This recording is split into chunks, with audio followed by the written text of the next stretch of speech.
Hello, আসসালামু আলাইকুম। বর্ষণ মুখর আহ শুভেচ্ছা জানাচ্ছি আজকে। বর্ষণমুখর সন্ধ্যায় বা আসলে এখন রাতই বলা চলে, আমরা আপনাদের জন্য এক দুর্যোগপূর্ণ আবহাওয়া সত্ত্বেও আজকে চেষ্টা করেছি যে আজকে একটি অনুষ্ঠান আপনাদের জন্য আমরা রাখবো, আমাদের নিয়মিত আয়োজন যেটি নারী স্বাস্থ্যের রেনাটা। আজকে আমরা আসলে আলোচনা করব পিসিওস নিয়ে। আমাদের অনুষ্ঠানটি বরাবরের মতো রেনাটার সৌজন্যে প্রচারিত হচ্ছে মনের খবর টিভির পর্দায়, এবং অনুষ্ঠানটি আজকে পাওয়ার্ড বাই মায়োসিট। আর আমাদের সাথে আজকে অতিথি হিসেবে উপস্থিত আছেন doctor Ruhi Zakaria madam. Madam প্রসূতি এবং স্ত্রীরোগ বিভাগ শহীদ সোহরাওয়ার্দী মেডিকেল কলেজ হাসপাতালে কর্মরত আছেন, বর্তমানে সরকারি অধ্যাপক হিসেবে কর্মরত আছেন। ম্যাডাম, আপনাকে অসংখ্য ধন্যবাদ এত ব্যস্ততার মধ্যে, তারপরে কিন্তু দুর্যোগপূর্ণ আবহাওয়ায় আজকে আমাদের মাঝে উপস্থিত হয়েছেন এবং এত গুরুত্বপূর্ণ একটি টপিকে আজকে আমরা ইনশাল্লাহ আলোচনা করব। আশা করি আমাদের দর্শকরা যারা আমাদের সাথে এখন যুক্ত হচ্ছেন, বা অনেক জায়গাতেই হয়তো ইন্টারনেট বা বিদ্যুতের সমস্যা থাকতে পারে, যুক্ত না হতে পারলেও পরবর্তীতে আমাদের রেকর্ডেড ভিডিওটি দেখবেন, তাদের সবাইকে শুভেচ্ছা জানিয়ে অনুষ্ঠান শুরু করছি। ম্যাডাম কেমন আছেন? শুরুতেই জানতে চাচ্ছি ম্যাডাম কেমন আছেন? ভালো আছি, আলহামদুলিল্লাহ। তুমি ভালো আছো? জি ম্যাডাম, আলহামদুলিল্লাহ ভালো আছি। ম্যাডাম, আজকে আমরা আলোচনা করব পিসিওস নিয়ে, বিশেষ করে পিসিওস প্রতিরোধে যে আমরা বলে থাকি লাইফস্টাইল মডিফিকেশন, নিয়ন্ত্রিত জীবনযাপন, সেই গুরুত্ব নিয়ে এবং আসলে কি কি উপায়ে সেগুলো করা যায় সে ব্যাপারে আমরা আলোকপাত করার চেষ্টা করব। ম্যাডাম, আপনি অনুমতি দিলে আমি অনুষ্ঠানটি শুরু করব। হ্যাঁ, আমরা শুরু করি। ম্যাডাম, শুরুতে আসলে জানতে চাচ্ছি ছোট করে যে পিসিওস বলতে আমরা কি বুঝি, এবং একটা মেয়ে বা একজন নারী আসলে কি কি সিমটমস গুলো দেখতে পান তার যদি পিসিওস সমস্যা থাকে তো। আচ্ছা, পিসিওস এর পুরো অ্যাব্রিভিয়েশন হচ্ছে পলিসিস্টিক ওভারিয়ান সিনড্রোম। তো এটা মূলত হরমোনাল ডিসঅর্ডার। এখানে এন্ডোক্রাইনোলজিক্যাল এবং হরমোনাল সমস্যার কারণে এটা হয়। সাধারণত এটা হেরিডিটারি, তার মানে হচ্ছে এটা বংশগত, জিনগত, ঠিক আছে।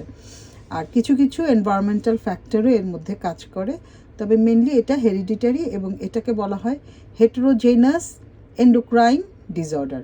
তার মানে হরমোনাল সমস্যা থাকে এবং বেশ কিছু হরমোনাল সমস্যাগুলো থাকে, মানে ইন্টারকানেক্টেড বেশ কিছু হরমোনাল প্রবলেমগুলো হয়।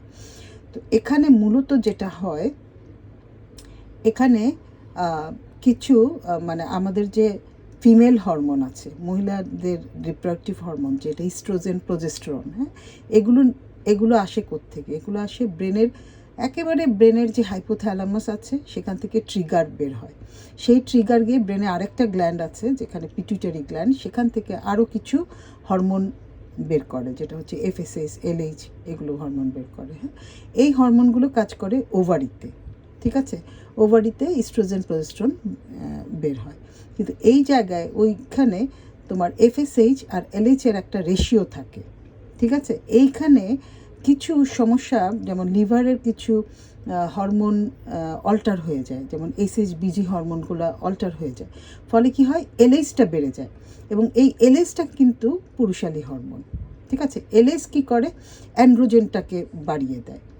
এবং আরেকটা ব্যাপার আছে, আমাদের শরীরে ইনসুলিন আছে, ঠিক আছে। ইনসুলিনটা বের হয় কোত্থেকে? নির্গত হয় প্যানক্রিয়াস থেকে।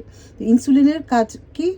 ইনসুলিনের কাজ হচ্ছে আমাদের যে নর্মাল যে কার্বোহাইড্রেট, সেটাকে এটা কি করে, ইউটিলাইজ করে নেয়, ইউটিলাইজ করে এনার্জি বের করে, তাই না?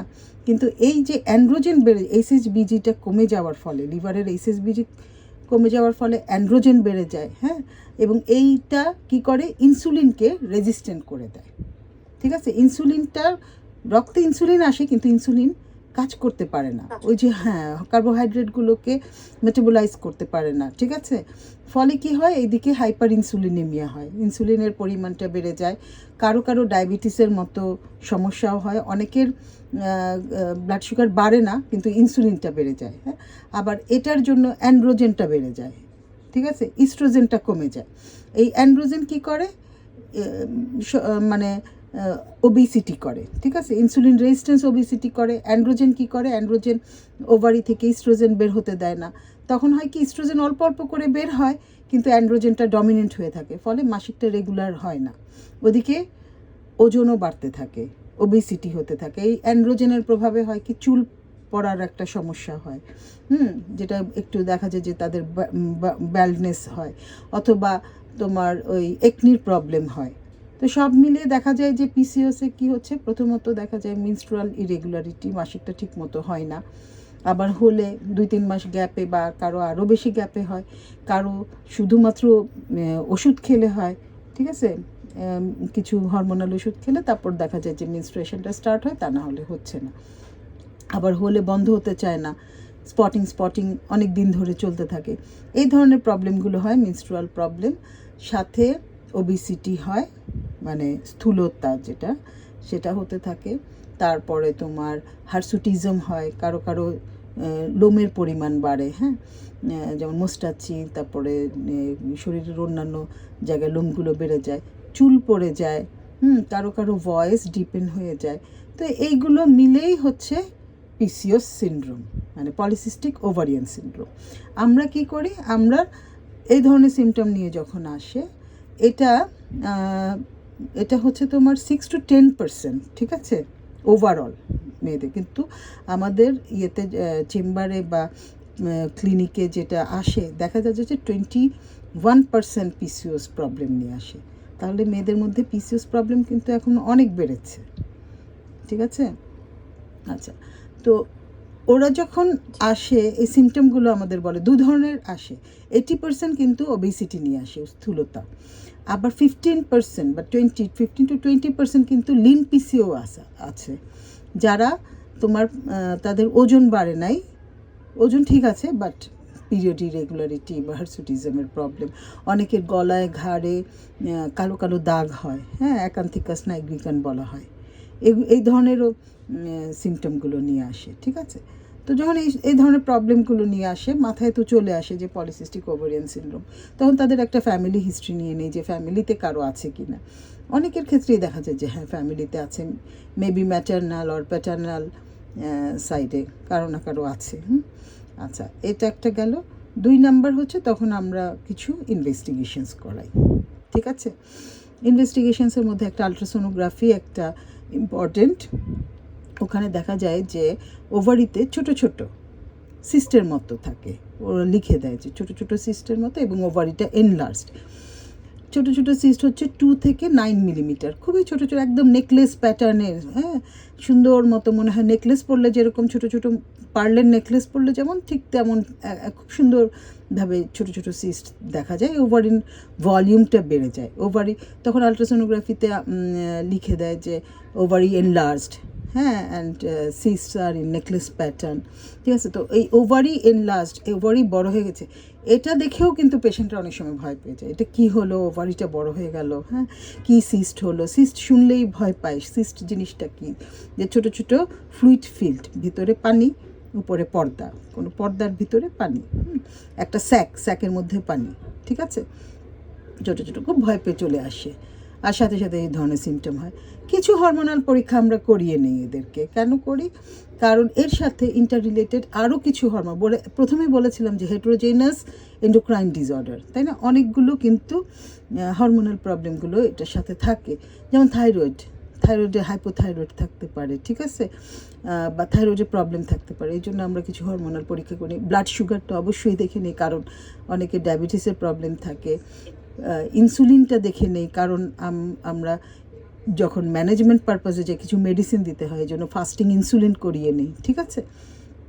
এই ধরনের টেস্টগুলো করি। অনেক সময় এদের সাথে প্রোল্যাকটিনও দেখা যায় যে বেশি পাওয়া যায়।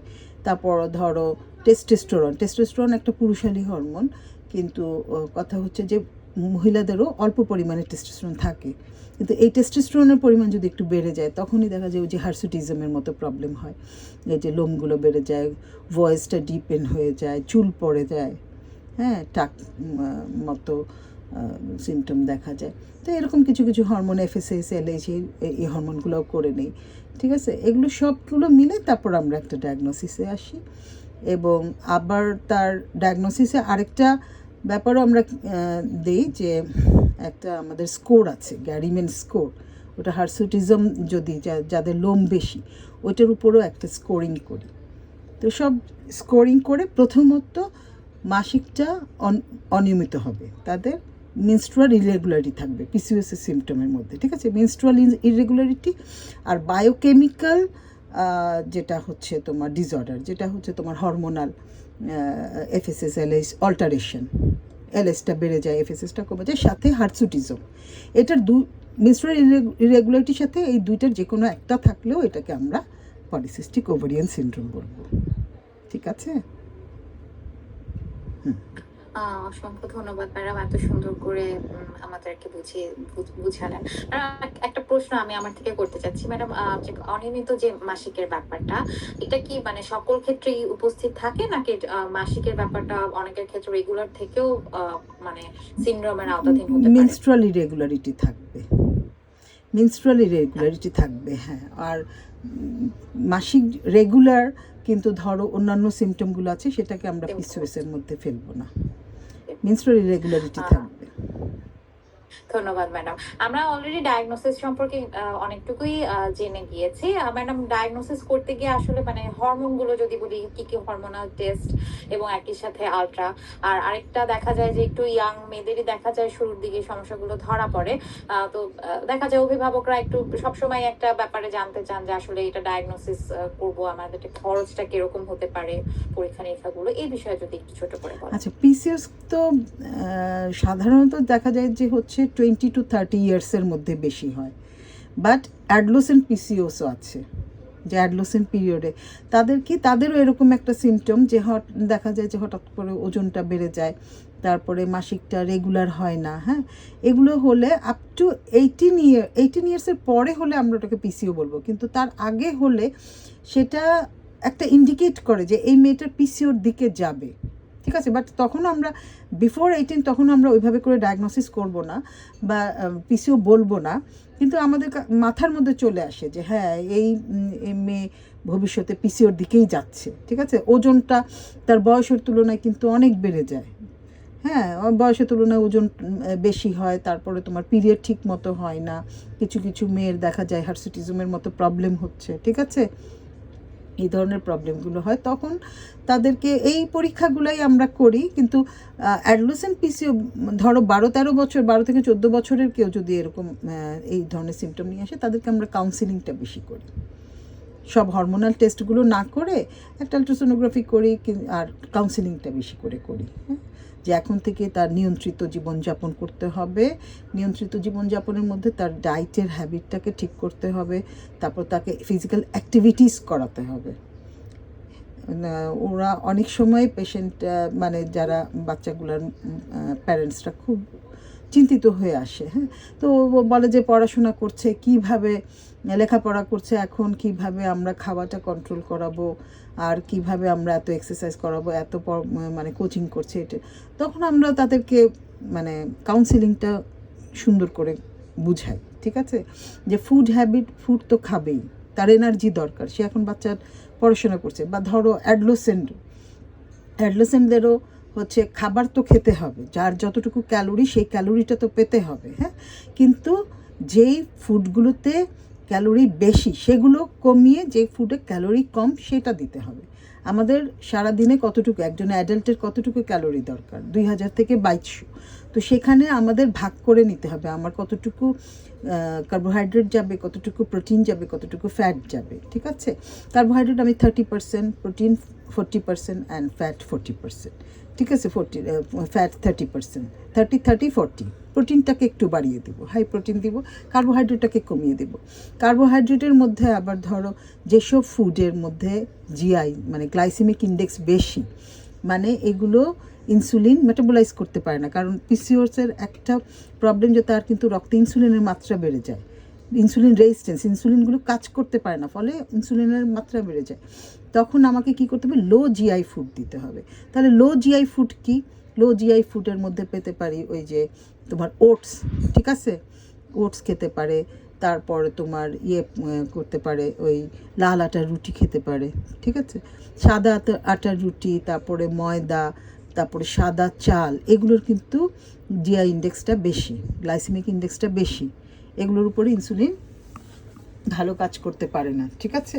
ফলে জিআই ইন্ডেক্স বেশি বা এই জাতীয় খাবার যদি খায়, এই ধরনের কার্বোহাইড্রেটস নেয়, তো সেই কার্বোহাইড্রেটগুলো কী হয়, সেগুলো স্টোর হয়। কার্বোহাইড্রেটের কিন্তু একটা, কেন আমরা কার্বোহাইড্রেট কম বলি খেতে, কারণ কার্বোহাইড্রেট তোমার এক্সেস যে কার্বোহাইড্রেট হয়ে যাবে, শর্করা যেটা খাওয়া হয় এক্সেস থাকলে সেটা কিন্তু বডিতে স্টোর হয়ে যায়, ঠিক আছে, বডিতে স্টোর হয়ে ওবেসিটি করতে হেল্প করে। বিভিন্ন জায়গায় বডির লিভারে জমে, তারপর তোমার মাসেলে জমে, হ্যাঁ, এইভাবে করে এটা হচ্ছে স্টোর হয়ে যায়। এই জন্য আমরা বলি যে লো জিআই ফুড। তারপরে প্রোটিনের মাত্রাটা একটু বাড়াতে বলি, যেমন খাবারের মধ্যে ডিমটা খেতে পারে, ঠিক আছে, ডিম কিন্তু একটা প্রোটিনের একটা গুড একটা সোর্স, ঠিক আছে। দুধ খেলে লো ফ্যাট মিল্ক বা নন ফ্যাট মিল্ক বাজারে আজকাল পাওয়া যায় কিনতে, তো ওই দিকে খেয়াল রাখতে হবে।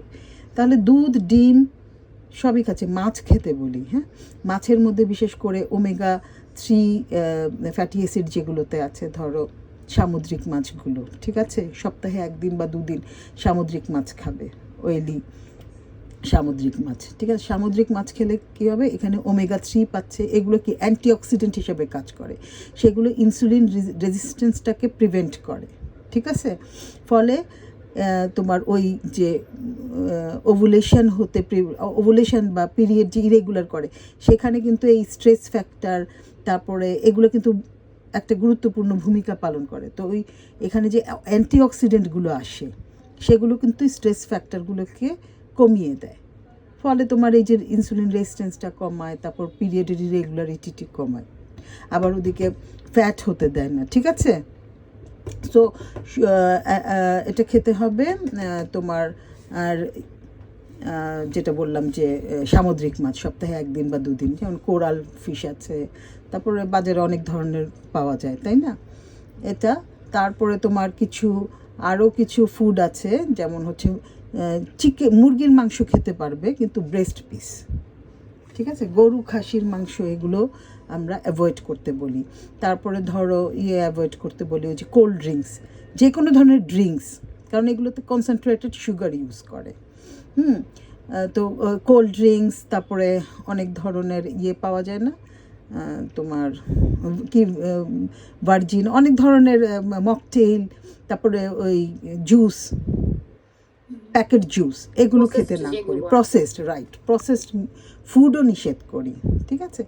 তো খাবারটা হতে হবে ব্যালেন্সড ডায়েট, এবং সেই ব্যালেন্সড ডায়েটের মধ্যে অ্যাডিকুয়েট প্রোটিন, কার্বোহাইড্রেট, ফ্যাট থাকবে। 3 বেলাই খাবে, খাবারে কিন্তু রেগুলারিটি মেনটেন করতে হবে। আমরা কিন্তু বলি না যে মিল স্কিপ করো, বা এটা বলি না, বিকজ আমাদের সবারই কাজ করতে হয়। যে স্টুডেন্ট সে পড়ালেখা করে, যে জবে যায়, সে ওয়ার্ক করে, তো তার তো সবার তো এনার্জির দরকার। সো 3 বেলাই খাওয়া দাওয়া করবে, কিন্তু খাবারটাকে গুছিয়ে নেবে, যেখানে ফ্যাট এবং কার্বোহাইড্রেটটা কমিয়ে দিয়ে প্রোটিনটাকে একটু ইনক্রিজ করবে। বাট তোমার আবার ইয়েটাও হতে হবে, মানে পেটটাও ভরতে হবে, কারণ পেট খালি থাকলে বারবার খেতে ইচ্ছা করে, তাই না। খিদে লাগলে তো তখন মানে কাজও করতে ইচ্ছা করে না। তো খাবারের হ্যাবিটটাকে এভাবে করে সাজাতে হবে। যদি নিজেরা না পারে, তাহলে একজন ডায়েটিশিয়ানের পরামর্শ নিতে পারে, ফুড হ্যাবিটটাকে মানে উনি সুন্দর করে টাইম টু টাইম কখন খেতে হবে বলে দিতে পারেন, হ্যাঁ। তো এটা একটা ফুড লাইফস্টাইলের মধ্যে ফুড হ্যাবিট এবং এক্সারসাইজ, ফিজিক্যাল অ্যাক্টিভিটি, এটা করতে হবে আমাদের। যেমন সকালে উঠি, আমরা খাওয়া দাওয়া করি, কাজে যাই, এটা একটা কাজ, যেমন দৈনন্দিন কাজের মধ্যে পড়ে, তেমন এক্সারসাইজটাও আমাদেরকে যে কোনো একটা সময় বের করে করতে হবে, যাদের এই যে পিসিওর প্রবলেম, হ্যাঁ।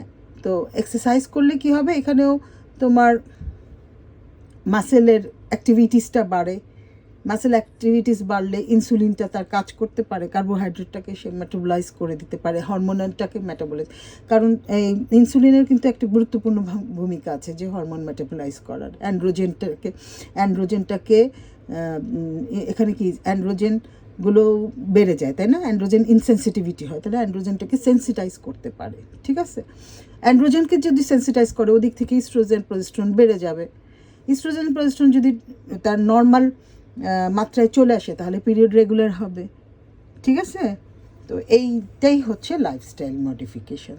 এবং পিসিওসে খুবই ইম্পর্টেন্ট একটা ব্যাপারই হচ্ছে লাইফস্টাইল মডিফিকেশন।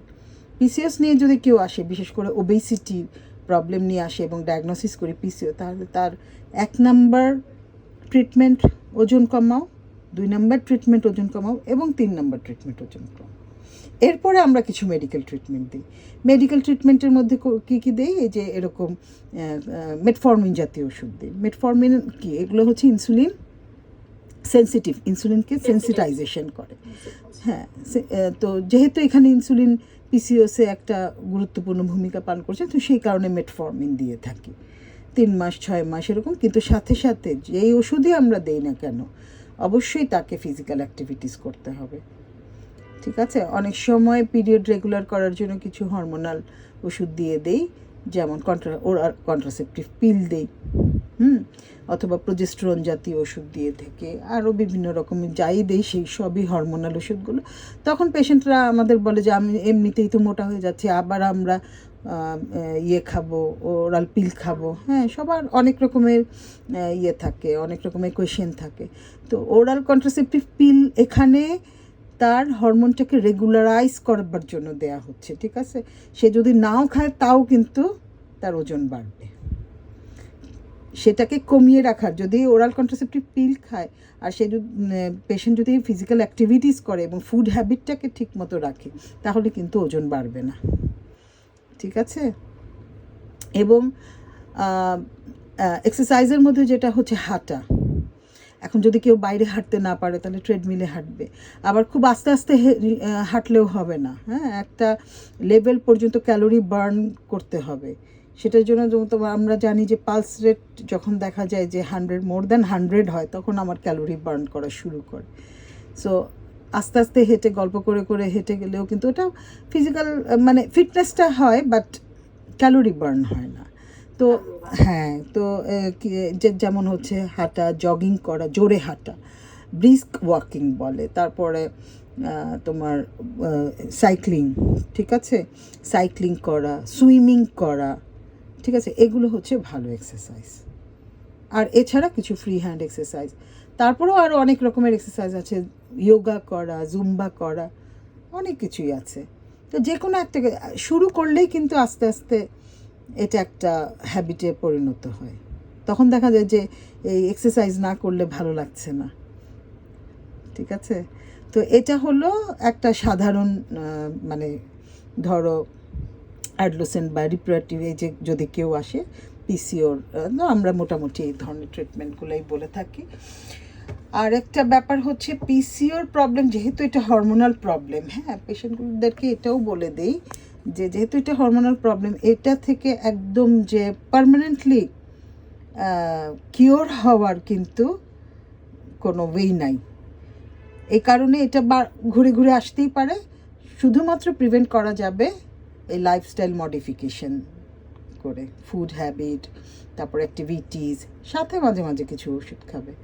আর শুধু ওষুধ খেয়ে আর এই যে যদি লাইফস্টাইল মডিফিকেশন না করে, ফিজিক্যাল অ্যাক্টিভিটিস না করে, তাহলে ওষুধ খেয়েও কাজ হবে না। যতদিন ওষুধ খাবে ওই কদিনই ভালো থাকবে, তারপর আবার প্রবলেমটা হবে। আর একটা ব্যাপার হচ্ছে পিসিও, তখন পেশেন্টরা আবারও অনেকে খুব টেনশন ফিল করে যে বিয়ে করলে বাচ্চা হবে কি না।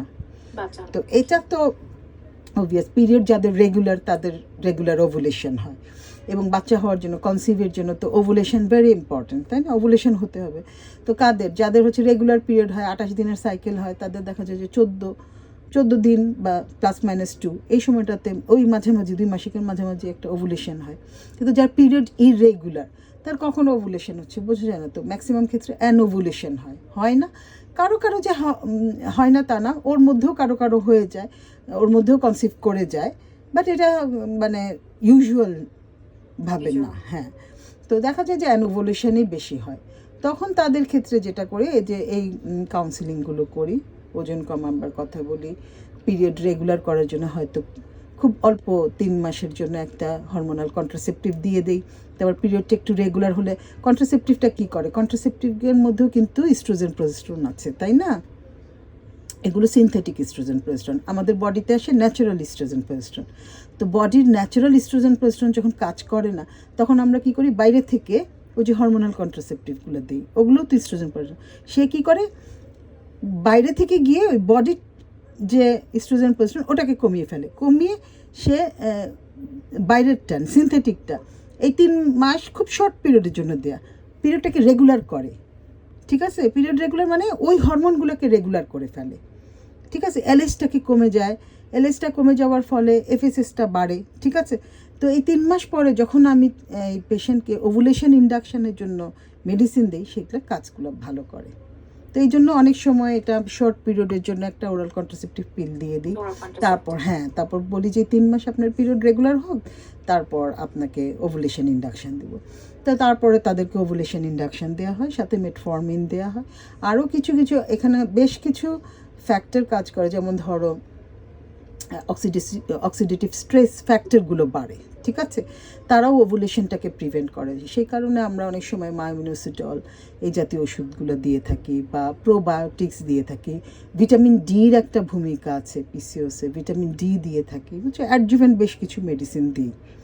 এবং এই ওভুলেশন ইন্ডাকশন দিলে পিসিওসে কিন্তু প্রেগনেন্সি রেট ভালো, পিসিওসে প্রেগনেন্সি রেট ভালো যদি দেখা যায় যে সবগুলো পেশেন্ট মেনে চলে এবং মেডিসিন নেয় এবং তাদের কনসিভ হয়ে যায়।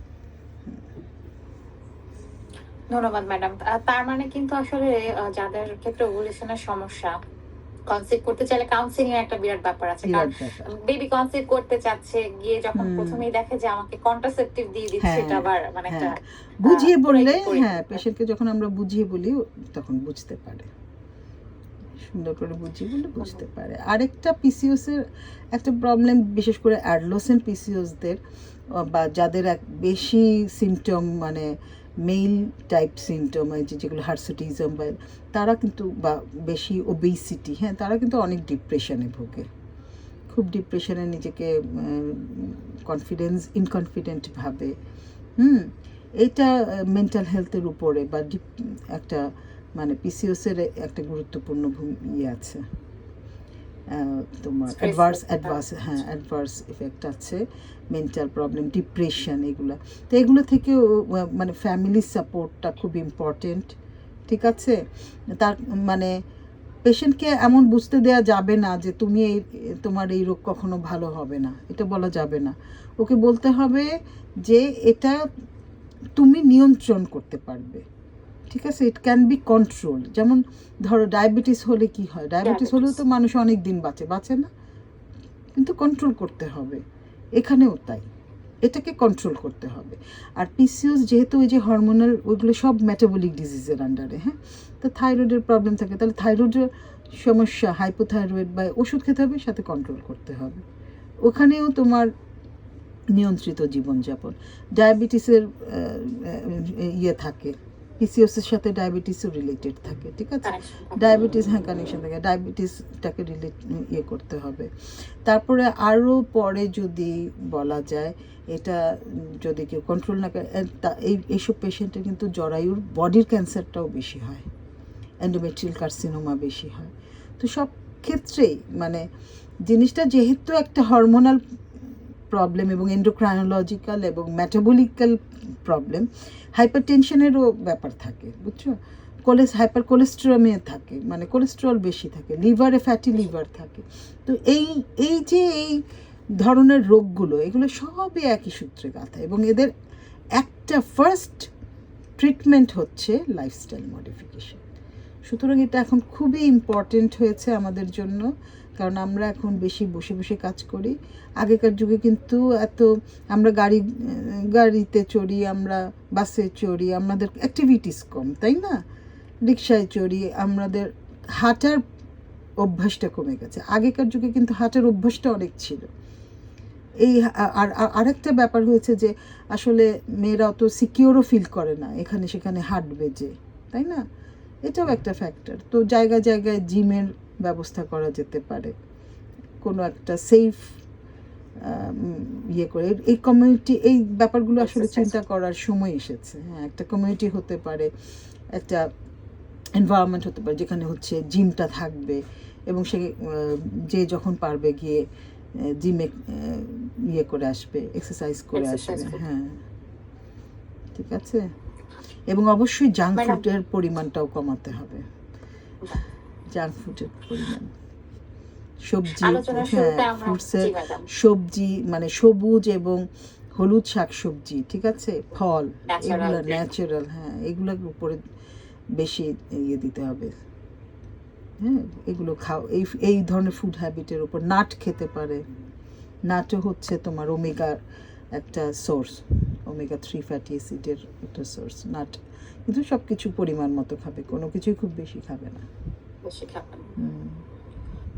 ম্যাডাম আমরা শুরুতে শুনছিলাম যে আপনার ফ্যামিলি হিস্ট্রি নেন, যেহেতু ফ্যামিলির সাথে একটা মানে ফ্যামিলির হিস্ট্রি থাকে, তো আসলে প্রতিরোধ যদি বলি প্রিভেনশন মানে যারা পথে যাচ্ছে দেখা যায় একটা সিমটম নিয়ে আসলো, কিন্তু কারো মা বা কারো বোন যাদের এই হিস্ট্রি অলরেডি আছে, সেই সব মেয়ে যারা হচ্ছে অ্যাডোলেসেন্টের দিকে যাচ্ছে, তাদের ক্ষেত্রে কি আগে থেকেই মানে কিছু করার কোনো ওয়ে আছে আগে নাকি? থেকেই তাদেরকে মানে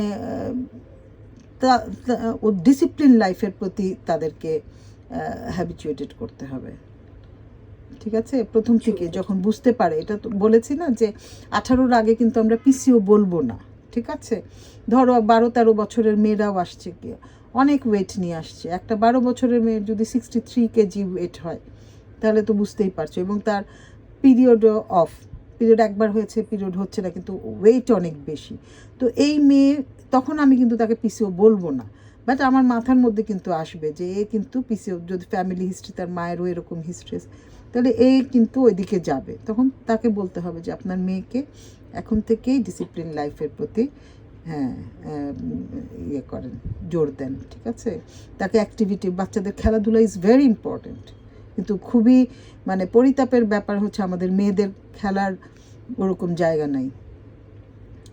এটাই একটা স্কুল কলেজে এটার কিন্তু একটা ইয়ে রাখা দরকার, ঠিক আছে, যে বাচ্চারা যেন খেলতে পারে, বাচ্চাদের অ্যাক্টিভিটিস কোথায় হবে এটাও কিন্তু ইম্পর্টেন্ট। আমাদের কাছে জিজ্ঞাসা করে কোথায় বাচ্চাকে, কোথায় আমরা দিব, কোথায় দৌড়াবে, কোথায় খেলবে, খেলার তো জায়গা নাই, তারপর পড়ার চাপ।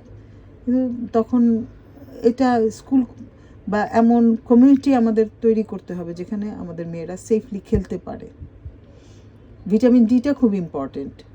বাসায় বসে থাকে, দেখা রোদের আলোও নাই, হ্যাঁ, তো দেখা যায় ভিটামিন ডি আমাদের তো ম্যাক্সিমাম আমরা ইনভেস্টিগেশনস করলেই দেখি যে ভিটামিন ডি ডেফিসিয়েন্সি। এই ভিটামিন ডি ডেফিসিয়েন্সি থেকে কিন্তু এই যে পিসিও, তারপরে তোমার ইয়ে করা, তো কী বলে ডিপ্রেশন, এগুলো কিন্তু অনেক অনেক ধরনের প্রবলেম হয় ভিটামিন ডি ডেফিসিয়েন্সি থেকে। তো সেই জন্য আসলে এটা ইম্পর্টেন্ট, এখন সময় এসেছে, কারণ পিসিও বেড়ে যাচ্ছে। পিসিও একটা মেয়েদের মধ্যে একটা অ্যাডভার্স একটা প্রবলেম ক্রিয়েট করছে, হ্যাঁ, মেন্টাল হেলথে তা প্রবলেম ক্রিয়েট করছে, ডিপ্রেশনের মতো প্রবলেম ক্রিয়েট করছে, ঠিক আছে। সুতরাং যেহেতু এটা লাইফস্টাইলের সাথে সম্পর্কিত, হ্যাঁ, সুতরাং লাইফস্টাইল মডিফিকেশন অ্যান্ড এক্সারসাইজ এটা খুব ইম্পর্টেন্ট এখন। না আমরা আসলে বললাম যে পিসিওস থেকে যে যে শুধু হয়তো প্রেগন্যান্সিতে অনেক সময় ডিলেইং বা হচ্ছে অনেকের জটিলতা হয়, মানে কনসিভ করতে চায় না, সেটা ছাড়াও আসলে মানে যে মেয়ের নিজের যে আক্রান্ত তার আসলে শরীরেই অনেক প্রবলেম, ডায়াবেটিস থেকে আরম্ভ করে অনেক ধরনের কার্সিনোমা, হ্যাঁ হ্যাঁ সব কিছু, হাইপারটেনশন, ডায়াবেটিস, হাইপারটেনশন, হাইপোথাইরয়েড, তারপরে একেবারে শেষে গিয়ে জরায়ুর যে বডির ক্যান্সার, সেগুলোও হতে পারে। এটা বেশ মানে গুরুত্বপূর্ণ আসলে, যে যাদের ক্ষেত্রে এখন আমাদের আসলে উদ্দেশ্য আপনাদেরকে আসলে এই ব্যাপারে একটু মানে আগে থেকেই সতর্ক করা, যে আপনার ফ্যামিলিতে দেখছেন বা আপনার নিজের মধ্যে সিমটম গুলো দেখতে পাচ্ছেন, তাহলে দেরি না করে আসলে তাড়াতাড়ি একজন গাইনি বিশেষজ্ঞের যদি আপনি তত্ত্বাবধানে মানে দেখান, তাহলে সেক্ষেত্রে এই সমস্যা আছে নাকি সেটা বের করে সেই অনুযায়ী আপনার লাইফস্টাইলটা মডিফিকেশন করলে সেক্ষেত্রে আসলে জটিলতাগুলো থেকে পরিত্রাণ পাবেন।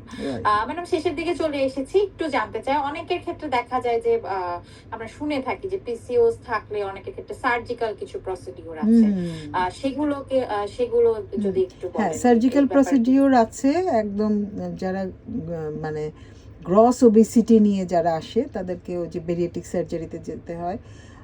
আর কিছু মেডিসিনও আছে, যেমন হচ্ছে তোমার সেমিগ্লুটিনিন, তারপরে তোমার এই যে জেনোবেস বা অর্লিস্টেরন, এই টাইপের মেডিসিনগুলো আছে। এই মেডিসিনগুলোও নিতে পারে, তবে সার্জারির একটা ভূমিকা আছে, বেরিয়েটিক সার্জারি যখন গ্রস ওবেসিটি। আস্তে আস্তে এগুলো আমাদের দেশে আসলে আস্তে আস্তে ডেভেলপড হচ্ছে। ম্যাডাম আপনাকে অসংখ্য ধন্যবাদ। আমাদের আলোচনার মধ্যে যদি মনে করেন যে কিছু উঠে আসেনি, সেক্ষেত্রে অবশ্যই আমাদেরকে একটু জানাবেন, আর কিছু দর্শকদের উদ্দেশ্যে কিছু বলবেন। আমরা অনুষ্ঠানের শেষ পর্যায়ে চলে এসেছি। এর মধ্যে যদি আমাদের দর্শক একজন একটু একটা কমেন্ট করেছেন, জানতে চেয়েছেন, ওনার কমেন্ট একটু ম্যাডাম নিয়ে নিচ্ছি। ম্যাম আমার পিসিওস ছিল, দর্শকের নাম রত্না ইসলাম। ম্যাম আমার পিসিওস ছিল, ট্রিটমেন্ট করে কনসিভ করি 7 উইকে, বেবির হার্টবিট ছিল ভালো, বাট 9 উইকে হার্টবিট চলে যায় কোনো কারণ ছাড়াই। আমি রেগুলার ওষুধ খাচ্ছি। ম্যাডাম ওনাকে যদি একটু বলেন। এখানেও পিসিওসে কিন্তু মিসক্যারেজের ভূমিকা আছে।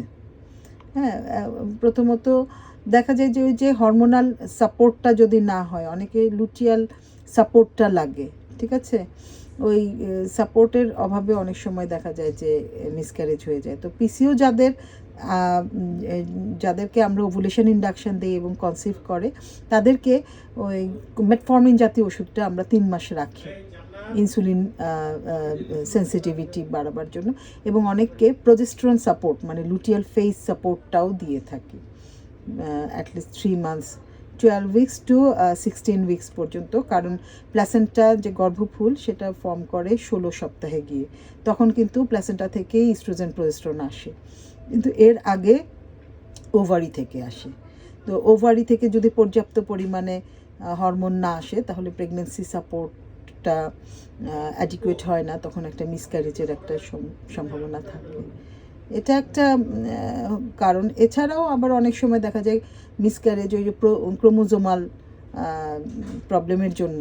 ধরো যদি মানে আমাদের এখানে কি হয়, ফার্টিলাইজেশন হয় ওভাম অ্যান্ড স্পার্ম, না, ডিফেক্টিভ ওভাম বা স্পার্ম যদি থাকে, ক্রোমোজোমে যদি ইয়ে থাকে, অ্যাবনর্মালিটিস থাকে, তাহলে যে ইয়েটা হয়, ফার্টিলাইজেশনটা হয়, যে ভ্রূণটা তৈরি হয়, সেটা ডিফেক্টিভ হয়।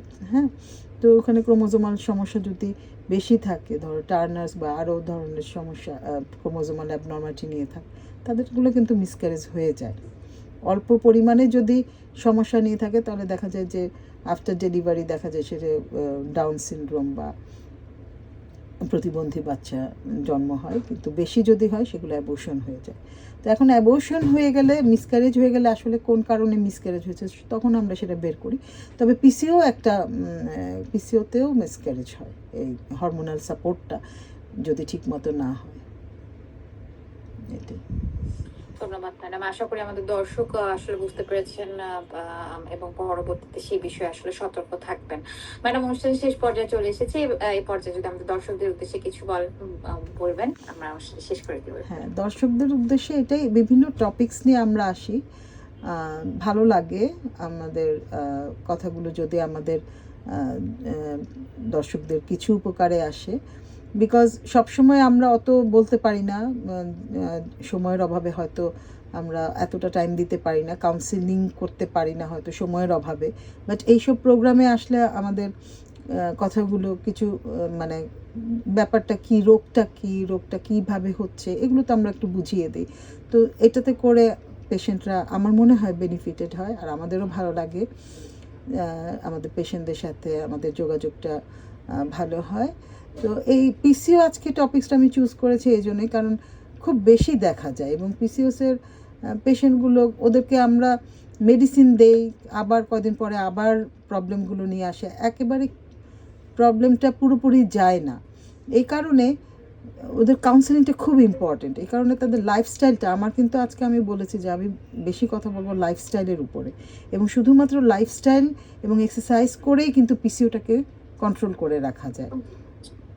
সারা জীবন তো আর মেডিসিন খাওয়া যাবে না, কিন্তু এই জিনিসটা যদি কন্ট্রোল করা যায়, একসাথে পিসিওর সাথে তুমি অনেকগুলো প্রবলেম আমরা কিন্তু কন্ট্রোল করতে পারি। হাইপারটেনশন থাকলে, রক্তে কোলেস্টেরলের মাত্রা বেশি থাকলে, ডায়াবেটিস থাকলে, সবগুলো কিন্তু কন্ট্রোল হয়। তাই না? So this is very important, lifestyle, ঠিক আছে, ডিসিপ্লিন লাইফ, এটা এখন সবচেয়ে বেশি ইম্পর্ট্যান্ট। এবং অ্যাক্টিভিটিস যেভাবেই করো এটা করতে হবে, ফ্যামিলি সাপোর্টটা লাগবে, তারপরে কমিউনিটি সাপোর্ট লাগবে, এটা আমাদের অ্যাক্টিভিটিস বাড়াতে হবে। তো সবাই ভালো থাকবেন। আজকে তো সারাদিন ঝড় বাদল হলো অনেক বেশি, ইলেকট্রিসিটিও ছিল না, ওয়াইফাইয়ের কানেকশনও ছিল না। তো লাস্ট মোমেন্টে যখন পেলাম কানেকশন তখন ভাবলাম যে না, প্রোগ্রামটা করেই ফেলি। তো সবাই ভালো থাকো। ধন্যবাদ, ধন্যবাদ মনের খবরকে, ধন্যবাদ ফারিহা তোমাকে, এবং ধন্যবাদ আমাদের দর্শককে, ধন্যবাদ রেনেটাকে, সবাইকে ধন্যবাদ। অসংখ্য ধন্যবাদ ম্যাডাম, এত ব্যস্ততার মধ্যে আমাদেরকে সময় দিয়েছেন এবং এত সুন্দর করে আজকে আমাদের পিসিওএস এর প্রতিরোধে যে নিয়ন্ত্রিত জীবনযাপনের গুরুত্ব সেটা এত সুন্দর করে বুঝিয়ে বলেছেন। আশা করি আমাদের দর্শকরা ইতোমধ্যে আমাদের অনুষ্ঠানে যারা জয়েন করেছেন বা পরবর্তীতে যারা দেখবেন আজকের অনুষ্ঠানটি থেকে আমরা আপনাদের মধ্যে যে সচেতনতা সৃষ্টি করতে পারবো, এটা আমাদের মূল লক্ষ্য। রেনাটা লিমিটেডকে আবারও ধন্যবাদ জানাচ্ছি এবং আজকের অনুষ্ঠান এখানে শেষ করছি। ম্যাডামকে নিয়ে ইনশাল্লাহ আবার মনের খবর টিভির পর্দায় নতুন কোনো টপিক নিয়ে আমরা চলে আসবো। ধন্যবাদ।